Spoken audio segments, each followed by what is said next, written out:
nothing to say. Higher what this is. Forgot, I must now remind you. Let it rock, let it rock, let it rock.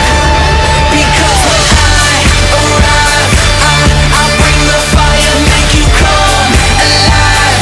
I can take you higher what this is. Forgot, I must now remind you. Let it rock, let it rock, let it rock. Shot by DePriest to just get the jump ball. Yeah, it was a great job, and you know, we got lucky again. I'm gonna say it was a great job, but we got pretty lucky. And last shot once again by you guys, and you know, we got everything we wanted here. This is exactly how we drew it up. We had Jess Maines, their point guard, almost turned the wrong way. DePriest rolled, and right at the last second, she turned and saw her, and so it was just a little unlucky there. But you know, we had another chance to win it. Tied at 79, they go to the third overtime, and Coach, once again, just a great job after the tip-off here, getting the first basket of the overtime and never looking back. When we came to the bench this time, I remember saying, hey, you guys, let's just quit fooling around. Let's just blow them out on this one. Let's just blow them out. And that's exactly what they did. They came out. And again, here great hustle play by Caitlin. And I think we score this first time here. Great backdoor cut. And again, that's a dribble motion. Backdoor cut if your man overplays. And great read by Caitlin. And then Candace has two plays in a row here where she's just a better player. And makes two great plays. These are one-on-one. These are clear outs. I guess this is Brianna's three first.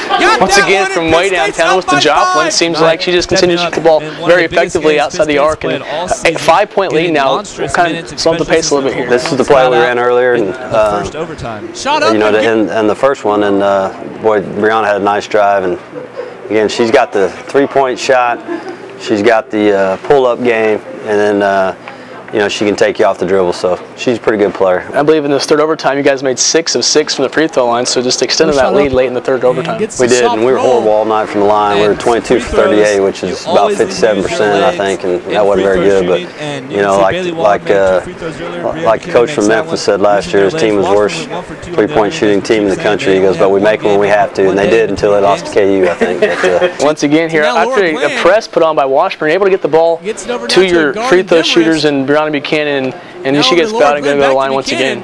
Well, we did a great job just taking time off the clock.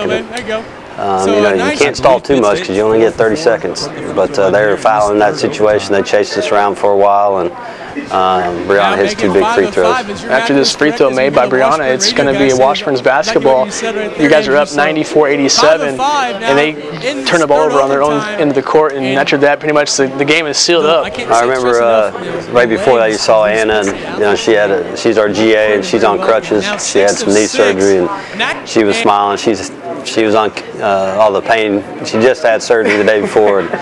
And she's like, "We're gonna win, coach." And I was like, "Hey, shut up! You know, it ain't over yet. It ain't over." And but it was kind of funny now that we look back at it. But she used to play for Washburn too, so it's kind of a nice sweet revenge for her. Yeah, she played 1 year at Washburn, then went to junior college and came back and played at Pitt. So this is a great job, Aubrey Jones, just kind of being in the way there, being 6'3", and she ended up dribbling off her foot. And I believe here we get fouled. Got fortunate there, but we got fouled, and I think we missed these free throws, but you know, we made them when we counted, I guess. So. Out by 7 here, and this is going to be the last chance for Washburn to even pull any closer than what it is. 90-47, missed 3-point shot, rebounded by Aubrey Jones. And an interesting story about Aubrey Jones at the free throw line. Shoots the ball left-handed. Tell us a bit about that. Well, Aubrey Jones, yeah, she's from Pittsburgh, Kansas, Pittsburgh Colgan High School, and she went to Independence Junior College for 2 years. This summer, she came in my office, and well, she called me, and she actually cut her.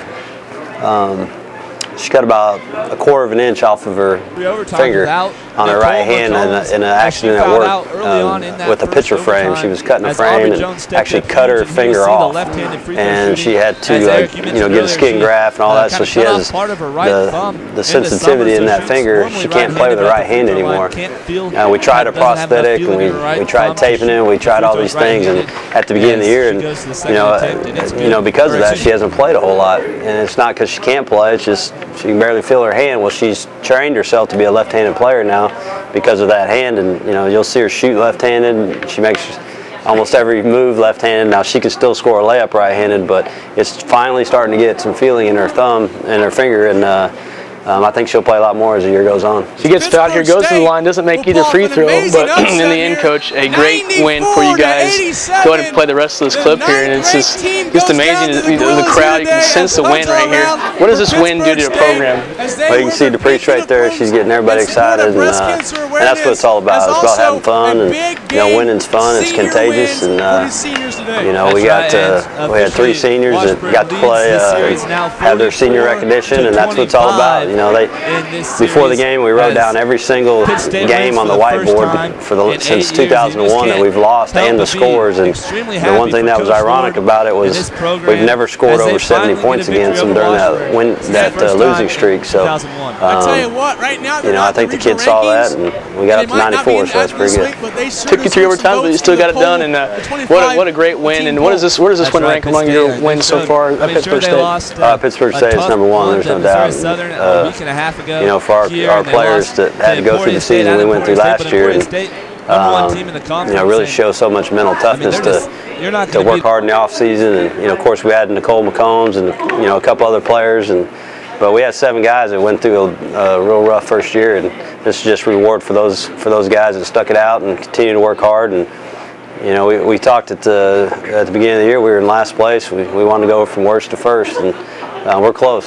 We're close, and we still got a lot of basketball ahead. We got a tournament to play. We got 2 big games this week, so a lot to play for. And as you can see on the video here, just a lot of emotion, and they deserve it. We work hard, and we're a good team. We have good team chemistry, and we have a lot of diversity on our team. And our team just sticks together. And diversity's fun because you get to learn about people that are different than you, and I think it makes us all stronger. And our team does a good job with we've got city kids, farm kids, we got kids from out of the state, and we got kids from different parts of the country, and to all come together and become a family, it's a pretty neat experience. What was the message to your team after that victory right there? Just tell them how proud we were of them, and I said you guys can win the whole thing if you want to, if you keep sticking together. By the way, you look pretty good in the pink shirt, not going to lie. I look a little chubby. I need to go on diet. It was fun. It's for a good cause, and I think Andy looks a little bit better than I do in pink. But here's just some highlights of the ball game, Coach, and just once again a great shooting effort from Brianna Buchanan from downtown. She had a great game, and career high 31, and she's had some good games here in her 2-year career, but I think she'd be the first to tell you this is probably the best game she's played. And we've been together for 4 years, and I've been her only coach in college, and it's kind of sweet on senior night for her to go out like that. You see the hugs all around for not only Brandon but everybody else on the ball club, and just a great win at home.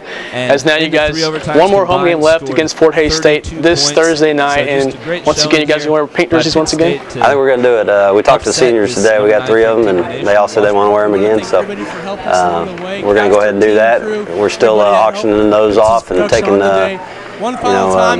silent auction for those. So at the end of the game, when the game's over, they might be a little sweaty, but we're going to go ahead and give them away after the game. Whoever put in the highest bid, and then again we're going to take that money and give it to Via Christi, Mount Carmel over here in Pittsburgh. Once again, the final score 94-87. Now, Coach, look at the leading scorers. Brianna Buchanan, career night, 31 points, 11 rebounds. Great game, and double-double there for her. That's career high in rebounds and in points. So she did a great job. I think Dupreece had a great game. She had 8 assists, and Candace was solid, and just all up and down the lineup. And Nicole had some good moments. Bailey, and even though Demers only had 3 points, she played a lot of minutes, 5 assists, and she did a great job defending the other team's point guard. So just a great team effort. Great turnaround for us, and like I said, we got a lot of basketball to play. We can be all excited about this game, but we need to turn the page, and we got some bigger games ahead of us. Pitt State sits at 18-7 overall and 13-5, excuse me, in the MIAA. And Coach, a big week ahead, as you mentioned. Home to Fort Hays Thursday night, then a quick turnaround heads to Nebraska, Omaha.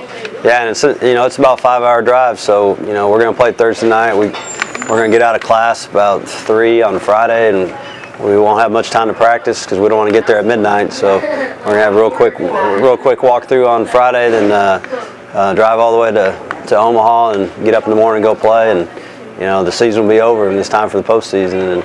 And when you get to the postseason, it's you just got to survive and advance, and that's going to be our motto. Well, Coach, wish you best of luck this upcoming week. Appreciate it, and appreciate you guys doing the games for us. Thanks again, Coach, for joining me tonight. And it's been a lot of fun, and good luck next week as well as the